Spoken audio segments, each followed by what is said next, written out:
Yo, welcome to Out the Mud.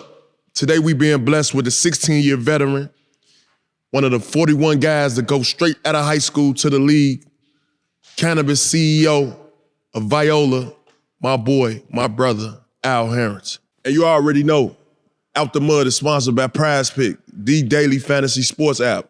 Make sure you go download the app and use promo code MUD. Now let's get to the episode.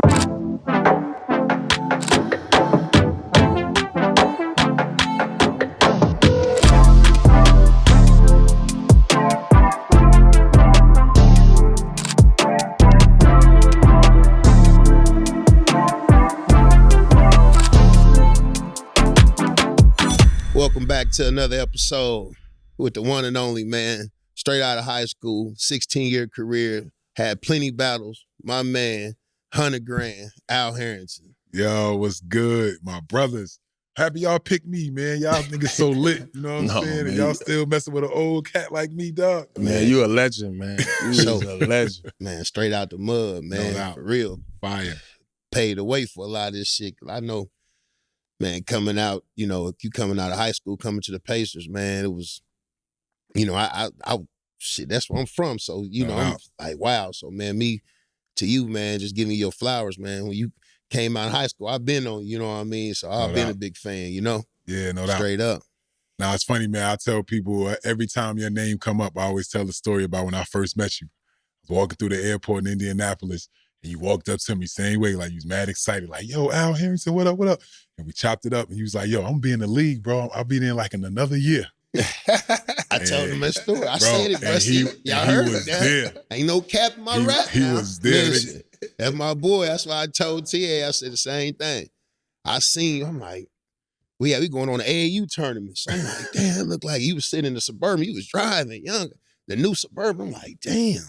I'm looking. I'm like, man, that's Al. Yeah.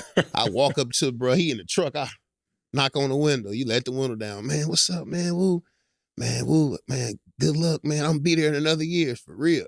He was. And that shit motivated me, though. Like, you know, seeing you just then, like, damn, man, and you a year older than me, you know what I mean? A year or two older than me. We're the same age. So seeing that did a lot of motivation for me, too, bro, for real. Nah, that's dope, man. And obviously you was a monster, both of y'all. Man, Al, so look, man, you know it's Out the Mud, man. We appreciate you coming to bless our platform, man. Tell us what it was like growing up in Orange, New Jersey, bro. Give us a rundown. Man, so obviously it was a lot different than growing up now. You know what I'm saying? Like I grew up, man, just, you know, honestly, I was fat and clumsy growing up. You know what I'm saying? So if you met young Al between the ages of like 5 and 10 years old, you wouldn't have thought I was going to be a pro in nothing. Right. Especially no sport, you know what I'm saying? But the one thing I always liked was sports. I used to always go outside and play, you know what I'm saying? Obviously, our era growing up, when you had parents driving us to trainings and practices and all that, if we was gonna do it, we had to figure it out. We had to ride our bike or we had to walk, you know what I'm saying? And where I grew up in Orange, I lived in a complex or whatever that was like shaped like a U. So in the middle of it was grass, you know what I'm saying? So growing up, bro, I played stickball, kickball, football. You know, I wanted to play basketball, but I just wasn't any good at it. So I go to the park, never get picked or whatever. So I kind of stayed away from it. I played a little bit of baseball up until third grade or whatever. But you know what I'm saying? Like growing up in Orange was, you know, it was difficult. You know what I'm saying? Just like all of us growing up in the inner city. I had my mother and father, but my dad passed when I was 8 years old. And before he passed, you know, one day I came home from school, like true story, bro. I came home from school one day and he was like, you know, let's go to the video store, get a movie, and we're gonna watch a movie tonight. So we walk down, we go to get the movie, we come back. So our corner store was called JT's Deli. So we go in JT's Deli and me and him get California cheeseburgers. And California cheeseburgers is like any burger in Jersey. It's like a burger with lettuce, tomato, and cheese on it. They call it California cheeseburger. So we grab the burgers, we go back to the crib, and we watching the movie or whatever. And, you know, my pops is telling me like he's sick. You know what I'm saying? Like, bro, I'm sick. You know, I don't know how much longer I'm gonna be around. And he was like, I need you to really like take care of your mom. And my mother was pregnant at the time with my little sister. So it was me, my brother, and then my mom was pregnant with my sister. And he's like, you know, I'm not gonna be around much longer, so I'm gonna need you to step up the whole thing. And literally, bro, the next day, wake up, go to school, come back from school, and like my pops never said another word the rest of his life. Like not like hi, bye, what's up, nothing. He never said another word. So that was like the last thing that he actually like physically said to me. And then he died like 2 months later. You know what I'm saying? And I bring that up just because like I always say like, you know what I'm saying, that obviously motivated me to become the man that I became. You know what I'm saying? It obviously made me grow up a lot quicker. You know, I tell people all the time, we laugh about like, because I've been able to drive since I was 8 years old. And the reason why I was able to drive when I was big enough, but my mom was pregnant. So she taught me just in case, you know, her water broke, you know, for me to get her around the corner to the hospital. You know what I'm saying? So all those little life things or whatever definitely inspired me to, you know, become the man I became. And, you know, and obviously we'll talk about my high school journey, but you know what I'm saying? I would say like that was a defining moment for me. You know what I'm saying? Even at that age, that like kind of stuck with me to this day. Damn. Word. Well, when did you think it like clicked? I know you said you played, you know, all the sports. When did you think it clicked like basketball wise? You say. So, bro, it clicked late. You know what I'm saying? So obviously I wanted to play football, right? So same thing, like I told you, I was overweight. I was too big to play Pop Warner. So growing up, I wanted to play Pop Warner the whole time, but I was always too heavy, so I could never play. So I really never played no team sport until I got to high school, you know? And when I got to high school, we had actually moved from Orange, New Jersey to Roselle, New Jersey. So now you see, and I had a growth spurt that summer. So I was like, I graduated 8th grade, I was 5'10". When I started my freshman year at a new school, I was 6'4". Damn. So when I get to this new school, you see this new 6'4" freshman walking through the school, everybody thinking like, oh, our Savior's here. We got a basketball superstar. But they had no idea. I was terrible. But so I played freshman football, played well enough that they moved me to the JV after like 4 or 5 games. And football was my passion. Like, I ain't gonna lie, bro. Like, if you ask me what did I want to do at that age, I would have told you I wanted to go to Notre Dame for college, so in Indiana. And then I wanted to play for the New York Giants. You know what I'm saying? If you ask me like what did I want to be? That's what I wanted to be. That was my path. So I get to the school, play freshman football, go to JV, play good, but the JV coach was the freshman basketball coach. So his name was Coach Shaw. And I always tell people like he was a mean motherfucker, bro. Mean as shit. So he told me like, you playing basketball. And I was like, nah, coach, you know what I'm saying? I never made a team. Like I never nah. He like, you playing basketball. He said that help you with football. So I'm like, all right, cool. So I played freshman year. We had a 15-man roster. I was the 15th best player. Like, no bullshit. I was terrible. Couldn't catch. I was 6'4", couldn't dunk yet. Damn. Like, just none of it was good. It just wasn't working. Just wasn't working. You know what I'm saying? And finished my freshman year. So while I'm on the team, I used to sit at the end of the bench. So this one guy named Jay Syriac he used to come to the games. And he was asking me about the other players on my team, asking like, you know what I'm saying? He like, what's up with this kid named Kurt Hobson? What's up with this kid named Karan Godwin? He's like, why don't you see if they want to play AAU basketball? And he was like, if they come, you could come too, or whatever. So I was like, so I went and asked them or whatever. They was like, nah. So he came to another game and he asked me, I was like, they said they wasn't interested. I was like, but I'll come if I can. He was like, if you can get there, come. So that's what I'm talking about. Riding my bike. I had to ride my bike like 7 miles. You know what I'm saying? To get to the Y, to work, you know what I'm saying, to play.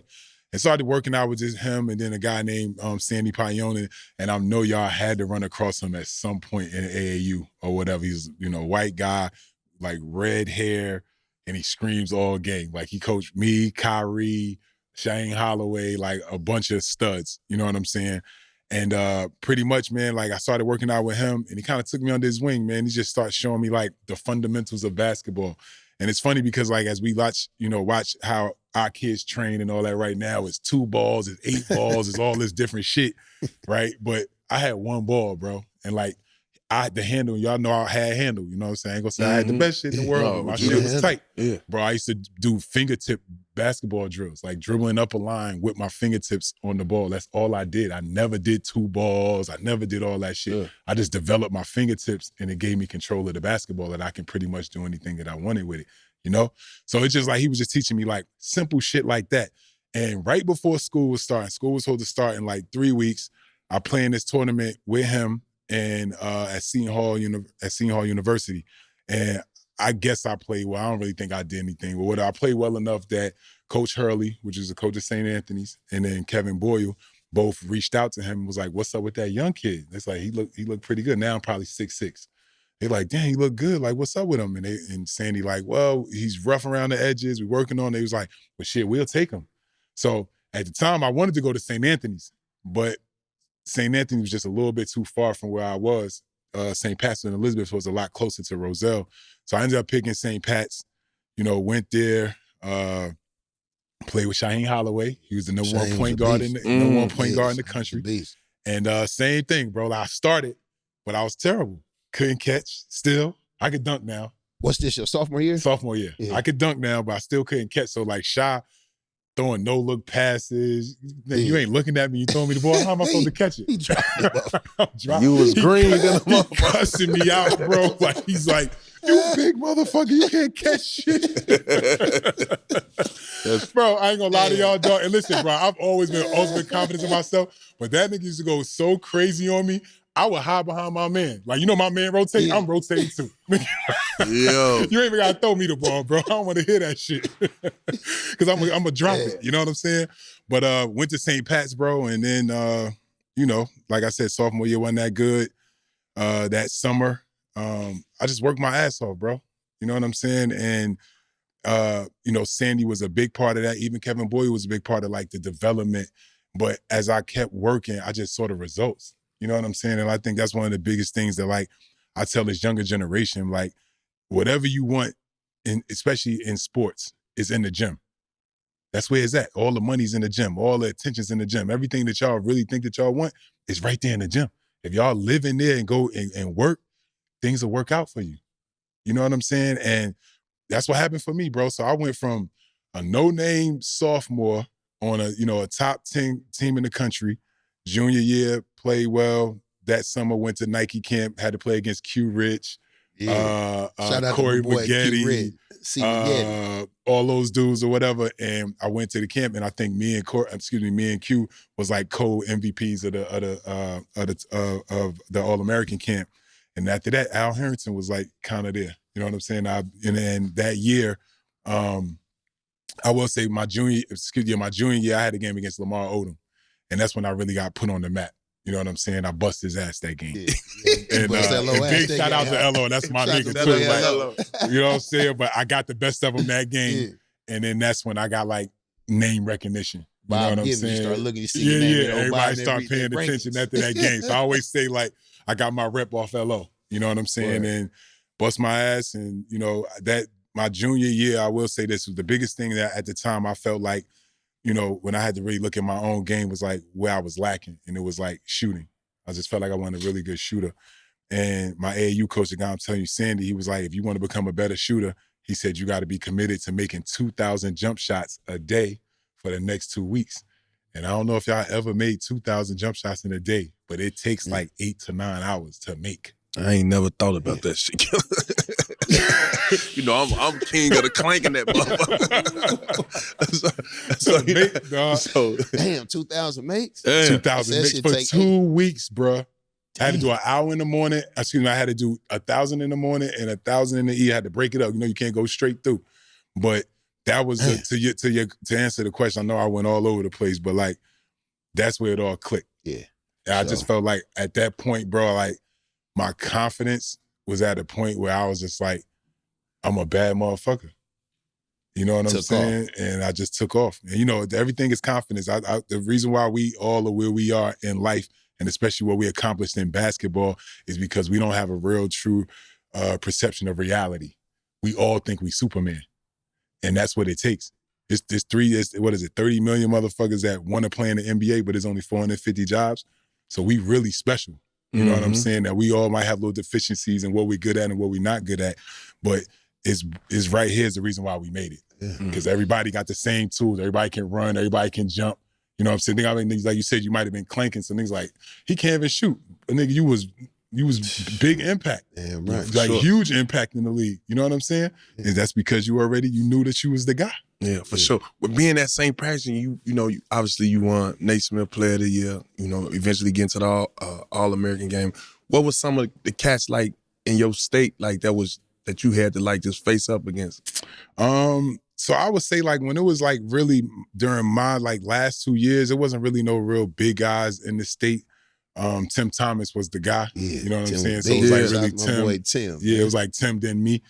I changed my number because of Tim. Because I played against him my sophomore year, and I think he had 41 games. He had 41 games. The other guy had like 38, and I had like 2. And I was just like, that's who I want to play like. Yeah. So he set the tone up. So I was like, that's that right there, that nigga right there. That's who I want to play like. Right. And I changed my number to 3 like him and everything. Yeah. You know what I'm saying? Trying to emulate, you know what I'm saying, Tim Thomas. So, you know, we had more guards, you know what I'm saying, in Jersey, you know, for my last 2 years. So I didn't really have like too many like real matchups, you know what I'm saying, in the state. So everybody was outside the state. It was Lamar. It was Ron. You know, it was Elton Brand. You know what I'm saying? Those are the guys that I had to bang up against in high school. You came pretty close to Ron too, growing up too, huh? Yeah, so so I've known Ron since Gaucho Gym. You know what I'm saying? Yeah. So, you know, Ron is a unique person. You know what I'm saying? He's been through a lot, you know what I'm saying? But, you know, I'm really proud of like the man he's become today. Like, you know what I'm saying? Like how calm he is, how together he is. And because I was really concerned about him. You know what I'm saying? He's one of them teammates. Even at that time? Hell yeah. I mean, he's one of them teammates. Come on, how could you not? You know what I'm saying? You had to be thinking like, how is this nigga life going to end up? You know what I'm saying? But he's done an unbelievable job, nigga, entrepreneur. He got mad businesses and logistic companies and all that. So it's dope. Ron turned it around for sure. Shout out to Ron, man. For sure. So, man, you made it to the All-American game. Yeah. Pretty sure that was a fun experience. I ain't never been no All-American, but both of the tests. McDonald's. Speak on that process and, you know. So, I mean, McDonald's, once again, like I said, because I was so late to the party, bro, like, it wasn't like I was dreaming as a kid for any of those things. You know what I'm saying? It wasn't until, like I said, my junior year where I was like, oh, shit, I actually got a chance to be a McDonald's All-American. And, you know, obviously, all of it, you always think about, like, Michael Jordan, right? Because he was the biggest person for us growing up that we all, like, you know, that's who we really idolized for real, you know? So knowing that he was a McDonald's, you know what I'm saying? It was just like, damn, you wanted to kind of be a part of all of that. Now, my experience was kind of whack just because I'm the number 1 player in the country and I didn't start the game, or I didn't get the MVP. I should have been Nike Player of the Year. They gave it to Ronald Curry. So y'all remember Ronald Curry? Remember football and basketball. Yeah, football and basketball. He was out of Hampton. Out of Hampton. You know, and the game was in Hampton. Ooh. So I think that's the reason why they gave it to him. Because I'm just like, how I get every award but the McDonald's one, and y'all give it to him. Yeah. You know what I'm saying? Well, he was supposed to be better at football, but. Big shout out to Ronald Curry, you know what I'm saying? Definitely the homie too, or whatever. But the reason why my experience was whack was because our state championship went so late that I played my state championship game the night before the McDonald's game. So I missed the whole everything. You know what I'm saying? Right. I missed all the festivities. I missed the dinner. I missed the award. I missed everything. So all I did was fly in that day, played in the game, and then that was it. So that was the only thing for my McDonald's experience. I feel like it was just whack because I didn't get a chance to experience any of it. You know what I'm saying? And I didn't start. No more playing the country and don't start in the game. Damn. I was hot about that shit. No, you was hot. Where y'all game was at? It was in Norfolk, Virginia. Oh yeah. So that's why I said that's why they gave it to him. It was like a home thing and I watched that game. Get everybody going or whatever. But yeah, that was my McDonald's experience. What was your special moment by high school? Did y'all get a state championship? Like, what was your first one? Yep. So my senior year, it's like the Tournament of Champions, they call it. So you win the state and then everybody that won in the state play. And first time in my school history. Yeah, wow. You know what I'm saying? And, you know, guys like Shah, who everybody thought he would get it done, he didn't. And that we was able to do it, or I was able to, you know, help, would be a big part of that happening. It was a huge accomplishment. You know what I'm saying? Something I'm, you know, obviously super proud of. You know, me and my squad, we was all over the newspapers for like a week straight and all that. I got to ride the fire truck. Yeah, man. Through the town. It was dope, man. We was them guys, man. Yeah, I won. That's a great feeling for me because I won a state championship my senior year. So for me, it's like one of those memories that, you know, it ain't like the league, but it's still a memory, a great memory that coming up and like, man, you know, I'm a state champion. Right. But it was the league for us at that point, right? Yeah. That was our highest level. Yeah, it was to get to that mountaintop. You know what I'm saying? And to win it. That's big. Yeah, bro. You could talk shit for a long time off that. Yeah. You know what I'm saying?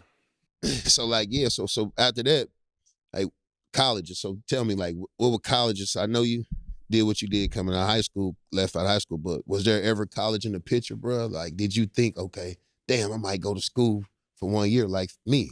Yeah, so all right, so Seton Hall, dude named Tommy Amica, he came from Duke or whatever. So he was the coach. So he was like at everything. He was at my crib. He was like, it's like a family member. So it would have been very difficult to tell him no, just because he was just always around. I had like St. John's with Fran Fischella. I had, there was a dude named Coach O'Brien at Ohio State. But where I was gonna go, if I went to school, I was going to Georgia Tech. Fuck with Bobby Cremins. You know what I'm saying? Friends. And what won me over was they took me to Magic City. I'm not gonna lie. That Magic City do it to you. What? No, they took me there, and I was like, we could come here all the time. Yo. Bro, they took me to Magic, dog. Magic City changed your life, huh? What? I was 18. I was like, for real? And so funny story, man. So I I leave out of Magic, and I hear somebody saying, animal, animal. So I'm looking, animals. So I look, and it's my cousin Armel, God bless the dead, and he was Stephon Marbury's security. So him and Steph was in there. I just didn't see him until we was leaving. So I go over, and like Steph's on the phone. Like, so Steph had a crib in Atlanta in the summertime or whatever. So he got like the drop Benz 600 joint just leaning on it on the phone. And I go talk to my cousin. And then I start talking to Steph. So Steph like, what you doing in town? And I was like, I'm visiting Georgia Tech. And he was like, how much they paying you? And I was like, paying me for what? He's like, to go to school. And I was like, they ain't paying me nothing. He said, you going to school for free?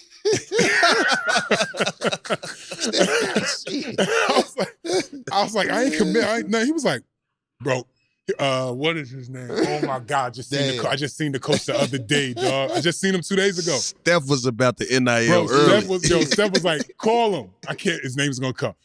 So we call him, and he's like, okay, Stephon, okay. Yeah. And then he's like, Al, I'll see you in the morning. Like that. And Steph, we hung up the phone, and I ain't gonna say whatever they offered me, but they made me, they made something make sense that if I would have went to school, I should have went. You know what I'm saying? I didn't go, obviously. But the only other thing was that, so my mom was hating on me, right? She didn't want me to go to pro out of high school. She said I was too immature, right? And she might have been right, but not really. But so when I was getting all these Players of the Year awards or whatever, the school I really wanted to go to on some Michael Jordan shit was North Carolina. Yeah. So I said, well, shit, if you give me, if I can get a scholarship to North Carolina, I'll go to school, ma. You know what I'm saying? So I won this other Player of the Year, was like called the something of Columbus or whatever. So that year, that's when Vince Carter was the Player of the Year for everything, and then Bill Guthridge was the Coach of the Year. So I didn't want to go because we was flying all around. So my mother went for me. So she went, and she talked to Bill at the event and was just like, look, my son, I don't want him to go pro, but he said if North Carolina offer him a scholarship, he'll go or whatever. And no bullshit, he told her, he was like, I got to check with Dean or whatever, because they had already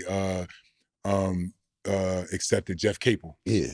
Or whatever. Jeff So we Capel. played the same position, So long story short, 2 days later, he called her back and was just like, Dean was like, no, we don't recruit over guys or whatever. So he dubbed it. You know what I'm saying? So then at that point, I was gone. Gone. There was nothing else to talk about. So that was kind of my process in which, so it was Georgia Tech, just Magic and all that helped. Yeah. But you know what I'm saying? But if I was gonna go, if my mother was gonna stop it, I was gonna go to North Carolina. So Who was your agent at the time? I was a dude named Eric Fleischer. So at the time he had KG, Antonio McDyess. I think he had Chauncey. So he had like all the big name guys or whatever. So I went with him just because of all the guys that he had, to be honest. I ain't gonna lie, dog. Think about it, man. Like, I really had no structure, no real support.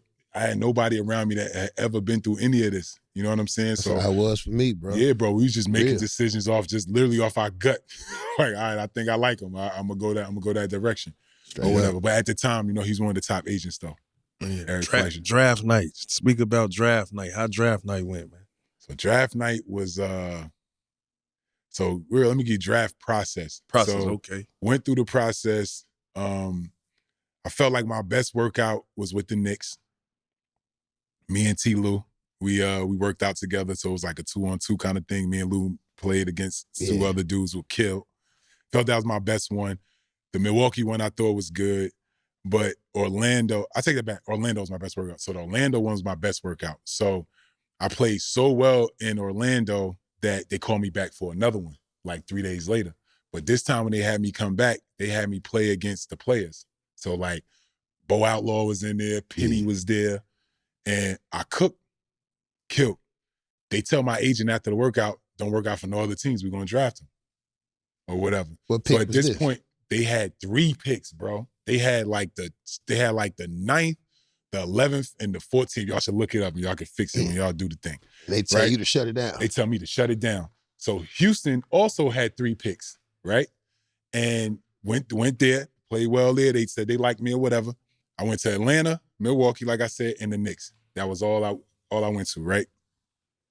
So draft night, think I'm going to Orlando.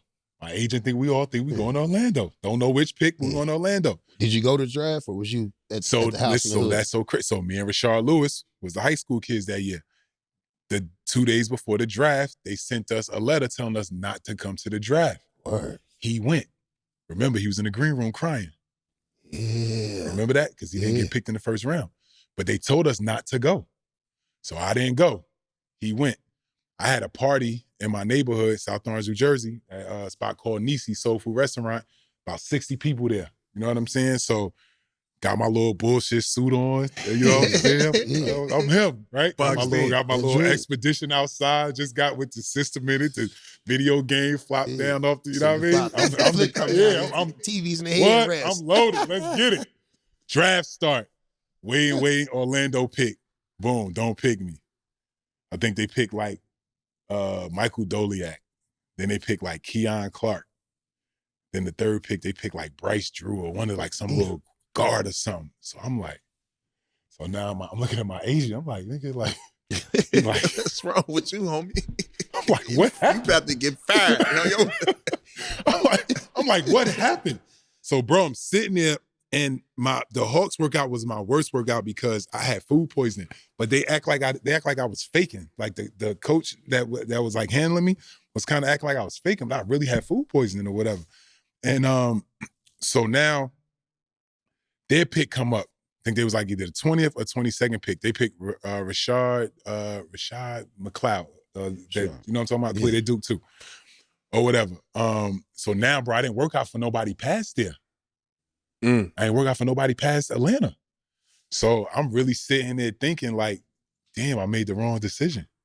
So I go out into the lobby of the restaurant and I'm just sitting there and I'm just like, I'm stressed. Tommy Amica comes out. He's like, Al, you know, if this doesn't work out, we'll figure out how to get you eligibility. This is what he tells me. He's at the draft while he tells me this shit. We'll figure out how to get you eligibility back. All this shit he tells me, right? So I'm sitting there, dog, and my little sister comes out and she called me Albo. So she's like, put her arm on me. She's like, Albo, don't worry about it. You're gonna get picked. And as soon as she said that, the room erupts. Like everybody in the room going crazy. So they come out and they like, you just got picked. And I'm like, who? And they like, the Pacers. Yo, so wait a minute, you wasn't nowhere to look at the TV? No, I'm out in the lobby. I'm thinking I'm toast, son. I think I done messed up. I'm like, I really thought I was that guy. I really wasn't. Bro, he got drafted. I ain't even see You out it. there, you like this. You out like, I think I done messed up. I'm like, I fucked up. And everybody go crazy. And so I come in, I look at the screen, I'm up on the screen or whatever. They showing your highlights And it's the Pacers. Yeah. Bro, so this is real story. Ask Donnie Walsh, you ever get a chance. He drafted me, never seeing me play a day in his life. He drafted me off talking to 2 people that was from Jersey and New York that he just talked to, like, what's up with the kid, Al? What kind of kid is he? Blah, blah, blah, blah, blah. And the 2 people he talked to convinced him to draft me. He never seen me play. Never seen like tape, nothing. Never seen me play. And picked me with the 25th pick or whatever. So obviously I'm excited, but then I'm also like, I'm a Knicks fan. So we hate Reggie Miller. Yeah. So I'm just like, damn, I gotta play with Reggie Miller, whole ass. He like, I'm like, damn. Or whatever. You know what I'm saying? But obviously, you know, Reg's that's my uncle, you know what I'm saying? My blood uncle, for real. But But yeah, that was the process, son. Like, I didn't think I was gonna get drafted. I thought I was done. Thought I was gonna have to really figure out how to go back to school. You know what I'm saying? But it worked out, got to the Pacers, and obviously Donnie did a good job, right? He drafted JB the next year. Heard Bender was the same thing. He really didn't see JB play at all either. Just heard a lot about a lot of stuff. And then Jermaine came the next year. And then Ron came. So then we had like one of the coldest young teams in the league. Wow. You know what I'm saying? But that was my draft night, bro. Just like that. It's the biggest game of the year, and y'all already know who we are rocking with. Prize Picks. You don't want to miss out on the action for the last game of the football season. Prize Picks gives you a shot to win 1,000 times your money. Prize Picks is the daily fantasy sports app. All you have to do is pick more than or less than. For the big game only. Prize Picks is also giving away free pick for the big game. Patrick Mahomes will only need to throw 1 yard to win. If you're right on one more, you can win some real cash. Make sure you use the promo code MUD and you'll get $50 instantly when you play with as little as $5. They even offer MasterCard for quick and easy deposits. But they don't stop there. They even have weekly promotions like Taco Tuesdays that you could save up to 25% on Tuesday. Don't be the one to miss out with over 10 million active users. You guys already know what to do. Go to Prize Picks, download the app, and use promo code MUD. Prize Picks, the daily fantasy sports app. Remember, I came in a lockout. So it was a lockout year. And they had just lost game 7 to Mike, where Mike Mike, they took the Bulls to game 7, and Mike won that championship, then he retired. So the team was coming back. Yeah. Everybody came back. Like every single player came back that next year. You know, I'm the rookie or whatever. Yeah. They ain't had no time to develop me. Yeah. You know what I'm saying? So, and at that time, I think when you came to the league, it was like that too. Remember, if you got on IR, you had to be on IR for 5 games before you could get off. Yeah. So I was rotating IR between me, Austin Crozier, and Mark Pope, the coach that's at Kentucky, my rookie year. And then my second year is when I played. Yeah. Oh, second year, okay. My second year is when I started playing, but then I hurt my back or whatever. And then that's the year we went to the finals and lost to Kobe and them or whatever. But I hurt my back, so I didn't get a chance to participate. I think I would have played that year like a lot if I ain't fucked my back up. I know that probably like took a lot of spunk out you, you know, because you was working and get back, you know what I mean? Like, yeah, man. Like it's just like, you know what I'm saying? Obviously with injuries, as you know, like you never the same after them for real. You know what I'm saying? I mean, I was young enough, especially for my back and my ACL, that I was able to come back and, you know, to like our point when we started, like still be able to play 16 years and be very impactful. But, you know, once you go into that knife, bro, your body never the same. Yeah, it's true. You know what I'm saying? You're never the same. But, you know, we figure out how to fight because we grinders. You know what I'm saying? Right. So we gotta figure that shit out. Right, out the mud, you did. Out the mud. For sure. Man, what was some of your best days in? I know you played with a lot of OGs over there. Reggie Miller, Dale Davis. Yeah, Antonio Davis. Yeah, I mean, the vets, man, they was for real, I give them the credit. They the reason why I played 16 years. And you know, I mean, I'm sure y'all both had some vet that kind of gave y'all like an idea like what it was really all about and how to put shit together. You know what I'm saying? And when I came in, bro, like having Reggie, the consummate professional, Reggie was always the first player in the gym, last to leave. Like for real, for real. Then I had Chris Mullin. Chris Mullin was like, they was competing on who was the first one to get there. You understand what I'm saying? Then I had Sam Perkins. Big Perk. You know what I'm saying? I had Big Perk. Then I had Mark Jackson. You know what I'm saying? I had the Davis brothers. Yeah. You know what I'm saying? So OGs. I had like real OGs. You know what I'm saying? And they, you know, obviously they fucked with me a lot just because I was so young. You know what I'm saying? Making me do crazy stuff and all that. But at the end of the day, bro, they was always in my ear about like, you know, focusing on always like putting one foot in front of the other, keep getting better, no matter what. My time was gonna come. You know what I'm saying? So always give those dudes a lot of love and respect for, you know what I'm saying, the way they handled me, because they definitely they gave me the structure to do what I did, for sure. Yeah, you needed that. I heard about the first time you met Larry Bird, too. Yeah, that wasn't a good first meeting, man. I didn't go, bro. So obviously when I got drafted or whatever, the next day you fly out. So at the time I had this dude, man, and God works in mysterious ways, you know what I'm saying? Because this dude was not a good dude to be around me. But once again, man, we was struggling. We didn't know we was going into a whole new world, bro. Like at this point, man, I don't think it was nobody in my family that ever made $75,000. You know what I'm saying? Let You the alone breadwinner at that millions. point. You know what I'm saying? So all these people come out the woodworks saying they can help. And you go with your gut, right? Try to find people, but this wasn't the right guy. But long story short, he was obese. He was a heavy set dude. And the cab gets to the house, gets to the hotel we were staying at, and he couldn't fit in the cab. He couldn't get in. Niggas like throwing his head in, with his leg in first. So I'm sitting there and I'm waiting. I'm like, bro, like, so they had to get a van to get us there. And we missed the flight because of that. So I get there, I'm running. Obviously his ass ain't running. I'm running. I can see the lady about to close the door. And I'm just like, wait. And she closed the door. So I get there and she like, I can't open the door. And my mother's calling me. She's like, where are you? I'm like, Mom, at the top of the thing, tell them to open the door. They like, once they close the door, you can't open it. They already closed the plane door. And so whatever, get on the next flight. So I get there, and when I never feel, and I walked in the room, my mother face, she wasn't as happy no more. And I looked at her, and she was like looking weird. And I walked in, and Larry was sitting there, and I was like, what's up, coach? How you doing? He was like, don't ever fucking be late again. That's what he said to me, bro. He didn't say hi. He didn't say, welcome to the team. My motherfucker said, don't ever fucking be late again. Yeah. Just like that. And yeah, that was my first when I first met Larry Bird, bro. Wasn't late again, though. Yeah, wasn't late no more. Straight up. Damn. Man, you know when you was late, when you was late, what was late, 2,500? Hell yeah. So you know late The now, fines, and you know what's so crazy about the league now, the fines are still the same. Yeah. So these niggas making $80 million and it's $2,500 for being late. I just cut a check for $100. Y'all just hold late, that. bro. I'm late, bro. Y'all just take away from that as y'all choose. I thought the fines would be higher. You said, damn, they the same. It's still, everything's still the same from when we was in the league, son. Damn. Yeah, that's crazy. So leaving Indiana, you had an injury before you got out of there? Yeah, so I had my back, and then I had my ACL. And I came back from my ACL and played all 82 games that next year. That's big. I tore my ACL too. Did you? I was standing next to you when you tore your ACL. You don't remember. Show the fuck was. This motherfucker right here. Damn. I was killing though.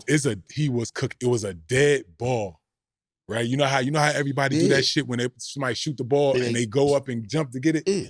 He jumped and I heard something go pow. I heard that shit. Am I lying? No, you're not lying. Did your shit not make noise like that? It made a loud noise. The nigga jumped and it said pow. And I looked, he on the ground holding his shit. I was standing next to him when you tore your shit. I was standing right there. And I was feeling good that game because it was like, I had 19, we in the third. I'm like, I'm finna get Jack 40. I'm feeling good. I'm feeling good. I'm about to get Jack 40. Steven Jackson.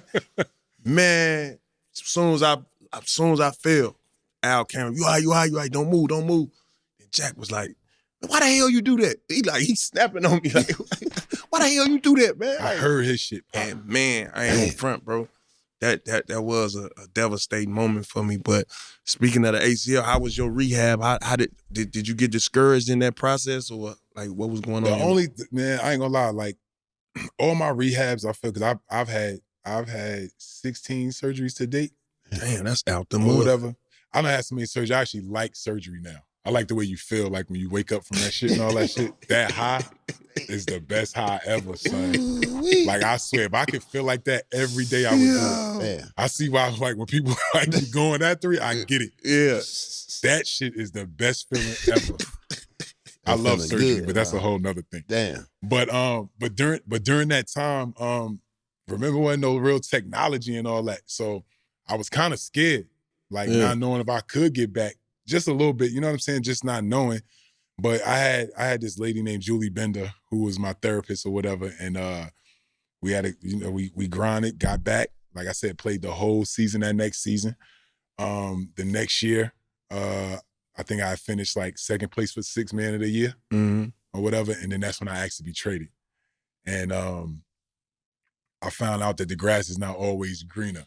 You went to Atlanta after that? I went to Atlanta, but I asked to be traded because I thought I was going to Cleveland to play with Bron. Ooh. That's what was like kind of told to me. That's why I was going. Until Donnie calls me And he says, "You sure you want to be traded?" And I'm like, "Yes, I want to start. Like, I'm tired of like coming off the bench behind, you know what I'm saying? Because Jermaine wanted to play the 4, so I couldn't start at the 4. We had to find a center for him, you know what I'm saying? So I'm like, and Ron, you know what I'm saying? I'm be honest, I wasn't better than Ron, you know what I'm saying, at that position. So I'm like, I want to go somewhere else, you know? Right. And he was like, all right. And the next day, dog, he traded me to Atlanta. You was down there in Magic City. That I was like, oh, I'm back in Magic City. All right, Shit, I'm back in Magic. You ain't never lied. That's my reintroduction. Yo. But yeah, I went to Atlanta, dog. We won 61 games that year in Indiana, and we lost to the Pistons because Reggie didn't dunk the ball. He got blocked by He got Tayshaun. blocked by Tay. If he'd have just dunked it, I think we beat them. I mean, like Rasheed Wallace guaranteed they would win that game too. He played terrible. He had like 2 points. He didn't do, like, he defended, but he didn't do nothing. Like, it was just a crazy game. But I go down there and we won 13 games, bro. Wow. And bro, I never forget, man. Like, it's just so like funny things like you remember. Like, we had lost like, I want to say we lost I think we lost like 27 games in a row, son. And y'all know that's like 2.5 months of just you Losing. lose Every night it's a low. I'll never forget when we finally won a game, SportsCenter showed all the things that had happened in the world since we last won a game. It was like the Super Bowl, it was like All-Star, it was like the Grammys, it was like all these different things. But yeah, I was humbled down there, bro. You know what I'm saying? Like, I realized that, like, damn, like, that's why I tell like some of these young kids too, same ones that be like complaining on winning teams and all that, and just like losing is miserable, bro. You get 20 points a night. Horrible. It don't matter, bro. That is the worst feeling. If you a winner, if you any kind of a winner, losing like that is discouraging. That's the shit that make you want to quit. I've been through that shit. That losing 27 games, y'all damn near fighting each other. Y'all so mad. We in two. We had no hope. Yes. Like, bro, we had no like. I stopped going into the games thinking we was gonna win. Like, right. You lose 27 in a row, bro. It's just like. So yeah, so that didn't work, right? Next year, Joe Johnson came. We got a little bit better. We didn't make the playoffs, but we got a little bit better. Josh was there with you too, huh? Josh was my rookie. So Josh Childress, a kid named Dante Smith, and Royale Ivy. They was the rooks. So they was just, revamping the team. We had our vets was Kenny Anderson and Kevin Willis. Remember Willis and Walker? Willis and Walker. Boy, Cannabis. Boy, Cannabis. Bro, okay, so listen. So he was a triple OG. And this is what I'm saying. Like, this is what's wrong with the league, because they supposed to keep us around just to give us money so we could just hang out with the young fellas and tell them what to do. Yeah. Because that's what they did with Kevin. Man, this man would come to practice sometimes, dog. He come to the game sometimes. Yeah. And he come in there with a bag of jeans to sell to us. He used to keep them jeans, didn't he? He's selling us jeans the whole time, dog. So we buying jeans from him and shit. Yeah, them jeans was for them jeans was for them hatback ass niggas. Yeah. Like them jeans all the way on the back of your motherfucking back, man. Oh man. Oh my God. Swan used to wear them shits a lot. Swan had every pair. Twan had like 50 pair. He was just making one-on-ones for Twan. Twan was buying them so much. Twan was like, he just knew he had one with Twan. Like, Twan gonna buy anything I bring him. That's funny, man. Shout out to Willis, man. Yeah, shout out to K. Will, but he showed up when he wanted to, bro. So had him, had Kenny A. And Kenny, he had his issues, and Kenny liked to hang out and party or whatever. So that was that year. Next year, came back with, like I said, with Joe. I don't remember if we got anybody else. It was like Joe, and I think maybe Zaza Pachulia, I think was like young on the team maybe at the time. And we did a little bit better. But when I came with the free agency, I ain't want no more parts of Atlanta. I had my time with Magic and everything. Yeah, it was over. It was over. I was ready to get out of there. So I went back to Indy. Yeah. And that's when, as you know, like I go back to Indy, I'm like, I'm never leaving Indy. Like I should have never left in the first place. And I go and buy a crib, gut it, deck that bitch out, bro. Suede walls, all kind of wild shit. And Stat go and shoot at the strip club. Oh, Club Rio, the strip club Rio. Club Rio. Stat go shoot that shit up. And we got traded. And when we got traded, they was like they wouldn't do it if I wasn't part of the deal. You know what I'm saying? And that's when we went to Golden State and we had the We Believe shit. Yeah, man. Talk about was a that great season, run, bro. We Believe. That season was lit, bro. Like Because I always say, bro, y'all started that small ball shit. Yeah, we did. Like, and y'all was wrecking. We like, I mean, I ain't gonna lie, man. You know, as much as I like Don Nelson now. I've learned to forgive him for a lot of the shit that I like hated him for or whatever. But he was an offensive genius, bro. He had that shit down packed. You know, he had us running like a well-oiled machine. You know what I'm saying? And when we got there, I think they might have been like 9th seed or something like that. And when we first got there, you know, the first 5 games, I think we lost like 5 in a row. So it looked like the trade was a bad trade, whatever, but we started getting there. We started picking up the offense. I'm learning how BD play, learning what Monte liked to do. You know what I'm saying? We started figuring each other out. But at the end of the season, we had to win 12 out of 14 games to get in. 12 out of 16 games, excuse me. And we won 13 games. We won 13 out of the last 16. We got in. You know, that year, obviously Dallas was rolling. Yeah. You know what I'm saying? They thought they was going to win it. You know, they had Avery Johnson. Bless. You know, I'm blessed. Boy, shout out to Coach You know what I'm Johnson. saying? Shout out to Coach Bless. Yeah. You know, and when we got in the playoffs, you know, Don Nelson just knew everything that they do. And Dirk was the key. And he just said, Dirk's going to do this every time. And when I say Dirk did it every time, Dirk did it every time. And every time he did it, we was right there. You know what I'm saying? And I always say, like, to your point, like, small ball definitely beat him. But what I think when you really look at it, I think size over time will win the game. You know what I'm saying? Because they'll get the big rebounds, they'll get the big defensive stops and shit like that. But they match down to us. And that's they didn't do that all year. Okay, that's what They didn't do that. They play. changed the way they played completely to try to Okay. match us, and then it was done. Yeah. You know what I'm saying? So that shit was live, bro. Like during that time, like in the city of San Francisco, bro, I tell people all the time, like, we literally could have murdered somebody and got away with it. Yeah. During that little They was run rocking with They y'all was like that. I'm telling, we could have literally killed someone, and they'd have been like, yeah, y'all get over here. Somebody would have took it for us. Like, that's how much the city was going crazy. And I always say, like, that environment was like a college environment. Even though I never played college, but Oracle Arena, like, the fans was loud. It wasn't all that corporate money in there like how it is now. You know what I'm saying? Where, like, obviously it's totally different fan base because they can't afford to play. But Oracle used to jump. It was like $40 tickets. You know what I'm saying? Yeah, so you already know what time it was. Yes, for sure. Yeah. Y'all had special, like, that's what we did. Like, y'all beat the #1 seed. Like, you know, y'all had matched up with them during the season good. I think y'all had beat them. We beat them. I think we was 2-2. Yeah, it was 2-2. But I think the 2 we lost by like 1. Yeah. So y'all wanted to match up with them. That's who we wanted. They wanted that. Wanted. That's who we wanted. And I mean, shit, Nelly wanted it because Nelly knew how to beat them. Yeah. You know what I'm saying? So they wasn't Nelly proof. So he just literally, I think I even said it one time on TV. I was like, we was like computers, bro. He was like, told us this, that, and the third, and they did it every time. And it seemed like, I don't know, I might be tripping, but it seemed like they tried to keep that same formula all the way up from that point even till the day. Like, they still shooting hella threes. Yeah. They still small. Yeah. You know what I'm saying? No, I think, I think that to your point, they took the formula, but the whole league did. Yeah. Right? You know what I'm saying? Like what you just said, like, we kind of changed the way the league played basketball. You know what I'm saying? I mean, think about it, like all the threes that's being shot. You know what I'm saying? Like, I'm gonna be honest, I don't like it, but I get it. You know what I'm saying? I went to the Mavs-Celtics game the other day. Celtics shot 54 threes. It was just launching. They just like, bro, they sidestep into threes just like everybody. But even Porzingis is sidestepping threes. You know what I'm saying? Yeah. So, we changed it. And I will say, like, I was telling somebody the other day, like, how, like, most centers now take more threes than twos. You know what I'm saying? But my last 5 years of my career, I shot more threes than twos too. You know what I'm saying? So it was like, they just feel like you hit more threes than twos, you're gonna win. Makes sense. Your game, I ain't gonna lie, your game back then could fit in today's games. Nah, I'd be perfect for the game right now. I'd be perfect for the game right now. Man.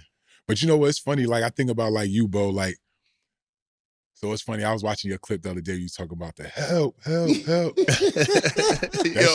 know why? West, what's up, man? It's so funny because get the film now. When you played against him, you had to have help. because I'll never forget one time, bro. And it was funny, but obviously it was always me and him he had respect for me. We have respect for each other. So he never talked to me crazy like how he talked to, you know what I'm saying? But there'll be times I'll be like, ref, he won't get his body off me. Like, what do you want me to do? He won't get off me. He's on me. And he'll say shit like, man, stop complaining, nigga. Stop complaining. But he would never go crazy on me. Like, I ain't be going crazy on them other niggas, you know what I'm saying? So obviously it was respect there. But bro, like every time, like I'm telling you, it was only a couple people that people ask me, who was my toughest matchups in the league? My 3 toughest matchups, and I guarded everybody. Like I guarded Kobe, I had to guard Brian. My top 3 is fucking Grant Hill was the first. Healthy Grant Hill. That motherfucker had the fastest first step I've ever seen in my life. Ever seen in my life. Speed like Grant Hill. Yeah. Oh my God. Bro, you gave him space. It didn't matter. That one step was crazy. I seen how he dunked on that nigga Lonzo. Lonzo, he dunked on a lot of niggas though. He was gonna be Jordan until his knee. He was the one. It was him. It's Paul Pierce. And Paul was like more because I ain't like Paul too. So it was just we had a whole nother thing. I hated that nigga while we was playing. We cool now, but I hate him playing. And it's this man right here. Those my 3, for my career, my 16-year career, my 3 hardest to guard. He's 3.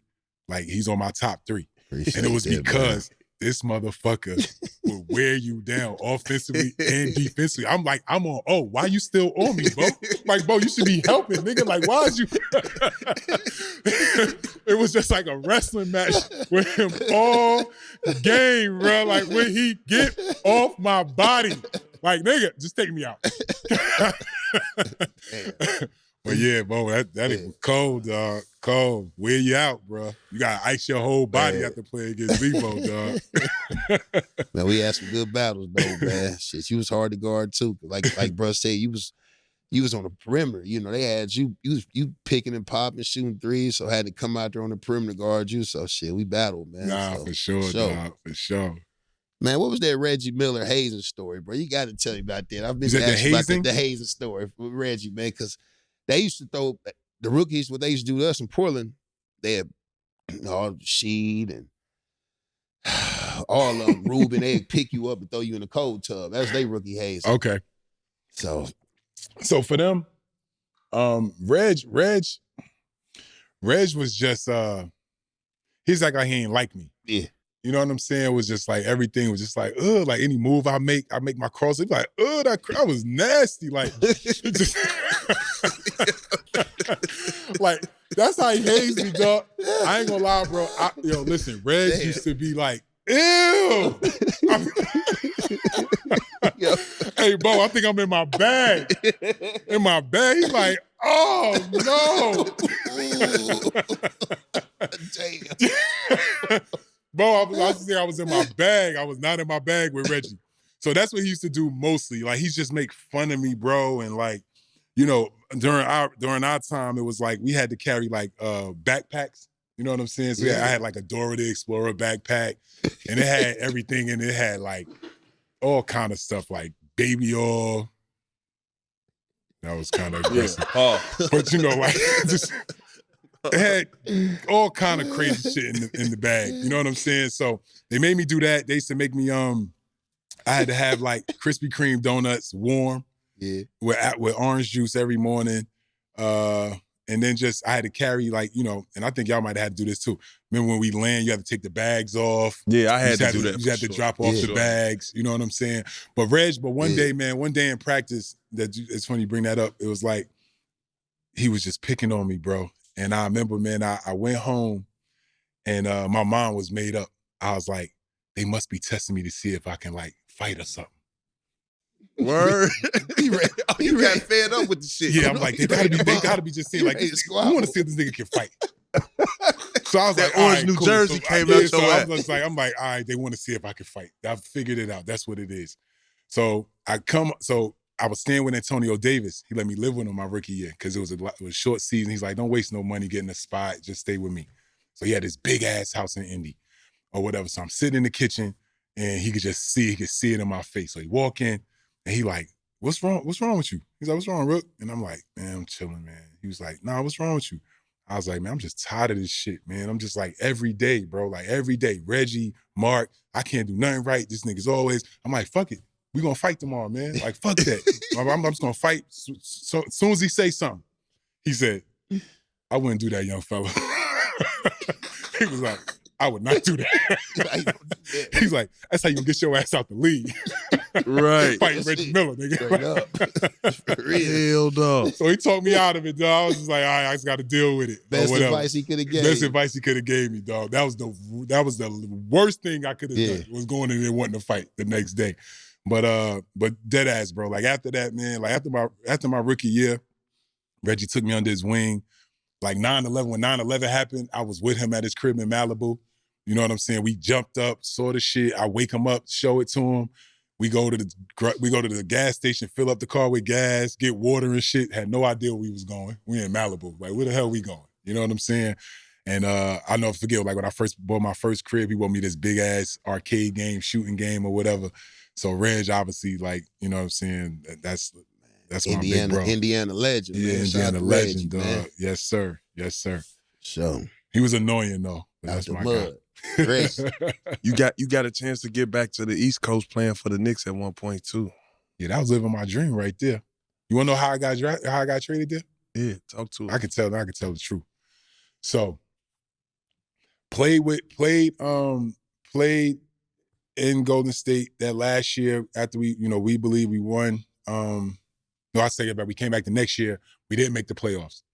So no, like the biggest thing with Nelly was like, I didn't like the way he talked to me. You know what I'm saying? So that's what me and him used to like argue a lot. You know what I'm saying? I'm just like, bro, why are you talking to me like that? Like, cause y'all know, like, one, I'm one of the coolest niggas ever. Like, I've never been a coach killer. But just like, I'm like, you just want to talk crazy to me? Like, why you want to talk crazy? So we go at it. You know what I'm saying? So I was just like, I was done. So I call him on FaceTime and he answers the phone. He's in his pool in Hawaii on a floaty. He like floating and shit. And I'm just like, so I'm on the phone, I'm like, bro, listen, dog. Look, I talked to Mully. I do not want to play here anymore. Like, I need y'all to move me, blah, blah, blah, blah, blah. He's like, oh, Harrington, you're being soft. He was like, I promise you, next year's going to be way better, da-da-da-da-da-da-da. Which he wasn't, I guess he wasn't lying, but whatever. So I get back, we get back for the season. He makes me a captain of the team or whatever, whatever. But makes me a captain of the team. I'm like, whatever. Season start, we don't start off too hot. So I come in for practice and he Jimmy Butler me. Nigga told me I was out the starting lineup. And I'm like, why? He like, it's the Brandon Wright show. So Brandon Wright was just coming from North Carolina. And remember, he was Bambi legs. Yeah. Like, man. Nigga, playing against you and that nigga, come on, bro. Like, what we about? We ain't trying to win. You gonna play him, start him against Zebo? Like, really? So I was like, oh, word? He's like, yeah, it's the Brandon Wright show. Is what he said to me. I was like, oh, all right, cool. So I leave out. And I come back in the next day, and I gotta show y'all how I walked into practice.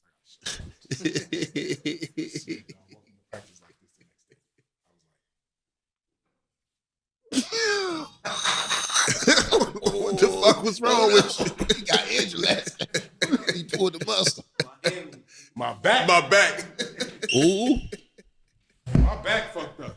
Yeah. I can't play. I told I was not playing again. I was not playing again. How long you sit out, bro?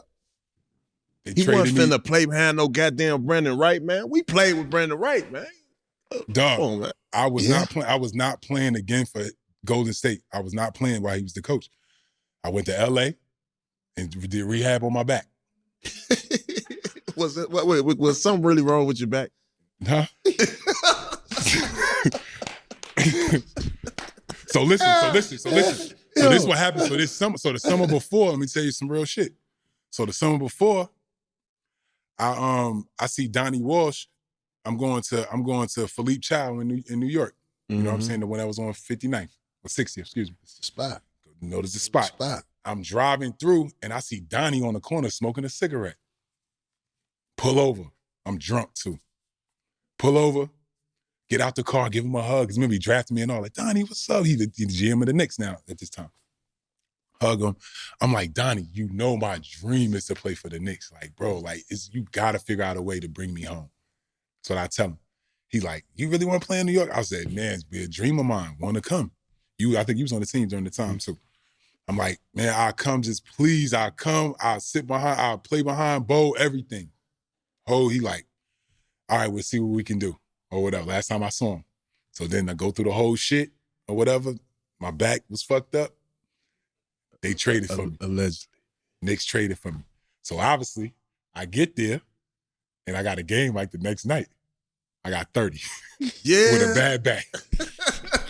Like this motherfucker that pulled one over our head. But Monte, Stack, they was calling me like, bro, man, come on, you gotta come back. You gotta come back. Some real ones. I couldn't do it, bro. I felt like I was gonna end up fighting them, bro. Like I couldn't. Yeah. I see why like Carlissimo got choked out. Like it was close to that. You get to that point, it's like, bro, like why? Like why should we? You know what I'm saying? We all professionals, right? It should never get to that. You know what I'm saying? And especially once again, like I just felt like with me being who I am, you know what I'm saying? I just know I didn't deserve the way he was like kind of treating me. You know what I'm saying? So I was just at my wit's end, and it take a lot for me to get there, but he got me there. But yeah, that's that story. Yeah. That's how I got to the Knicks. And these are first team picks for the big game. Now let's get into it. Patrick Mahomes throwing over 1 yard. I'm going to take the over. Saquon Barkley running over 113 yards. I give him that. He can run around the field. I can give him that. Travis Kelce receiving over 62 yards. I take the over. Let's go Chiefs. We got Juju receiving over 17 yards. Easy. He gonna Juju on that beat. And now I give you guys one more pick. Devon Smith. I take the under. 51 yards. I don't think so. Before we sign off, I'm gonna give y'all some games from the NBA. First game, New York versus the Celtics. In New York, you already know Jalen Brunson is up on the points. All right, I'm gonna pick Cat over in rebounds. And last pick from this game, I'm gonna pick Jason Tatum over in points. Now let's get to the next game. We're gonna go Rockets and Mavs. I'm gonna just go Kyrie over in points. And those are TA's picks. Make sure you go over to Prize Picks, download the app, and use promo code MUD. Same thing, bro. But I got to the Knicks and Mike D'Antoni was the coach. And what's his name? Mike D'Antoni.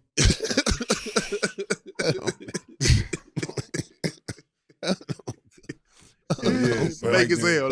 Fake it as a $3 bill. Oh, man.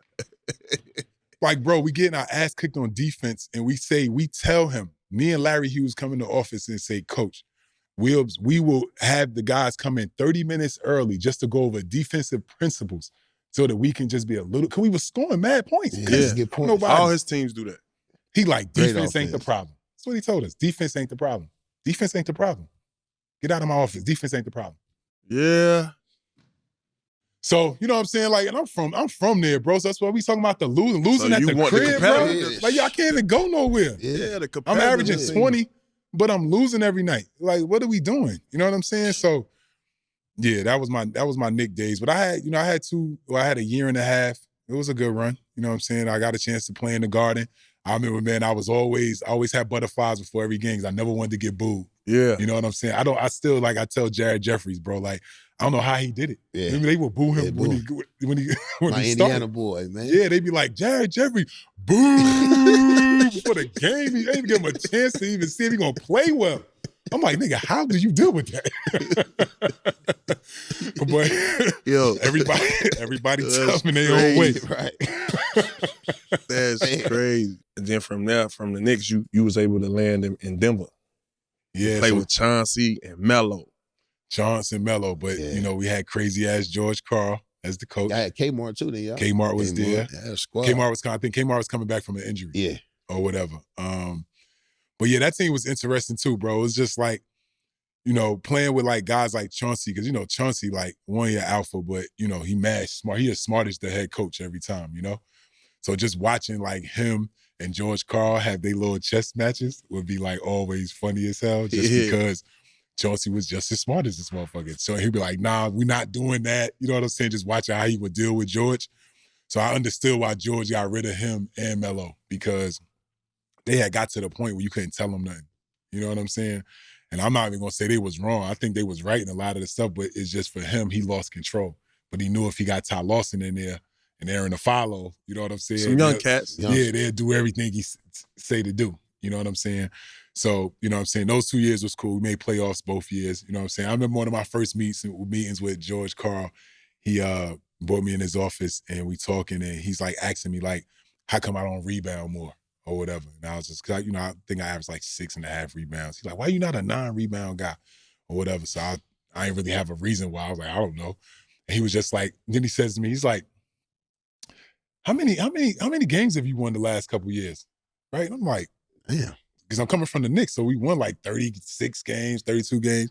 And I'm like, he's like, yeah, I've won 50 plus for the last 8 seasons.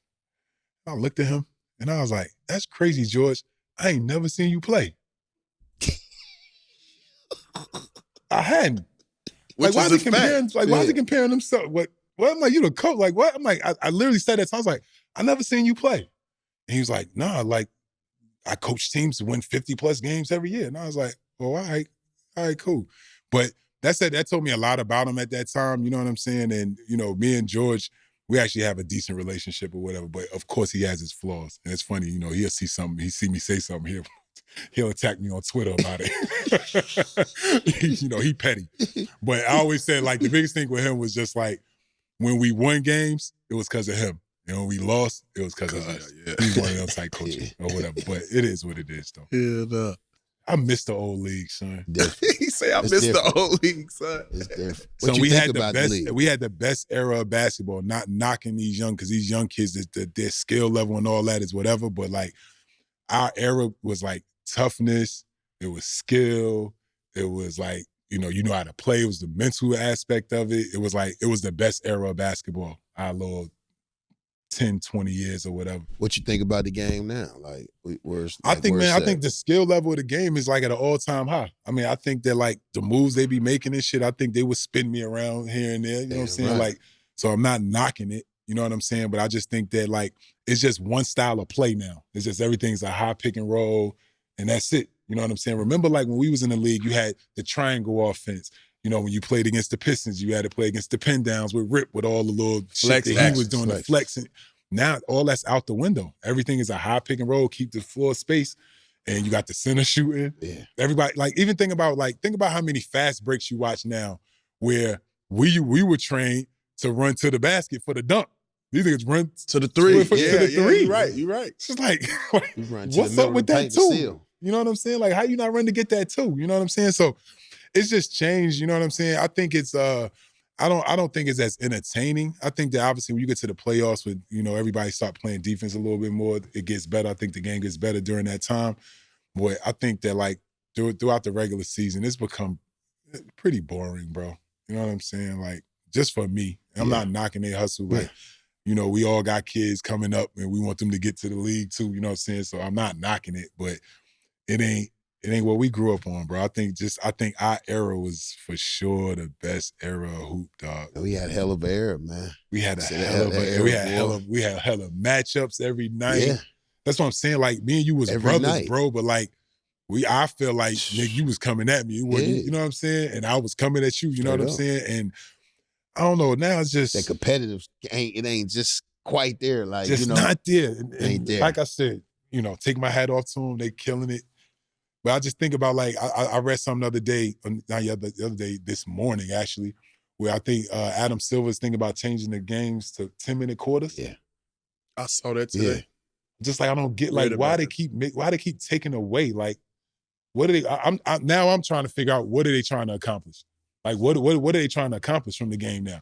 Because you know what I'm saying. Like, now I think the reason why a lot of these guys get hurt all the time is because they don't practice no more. Think about how we used to practice, bro. Like, That's how we got better at practice.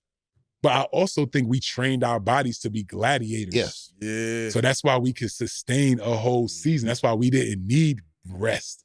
Mhm. I mean, I think when you go, I think somebody did do it at one point where they compare like injuries to our era to this era, they get hurt more now. And I just think because they don't push their bodies no more. They don't practice, bro. How you gonna practice? I don't even think I could have made it because practice is where I got my swag. Hell yeah. I didn't get my swag in the game. But I Straight think up.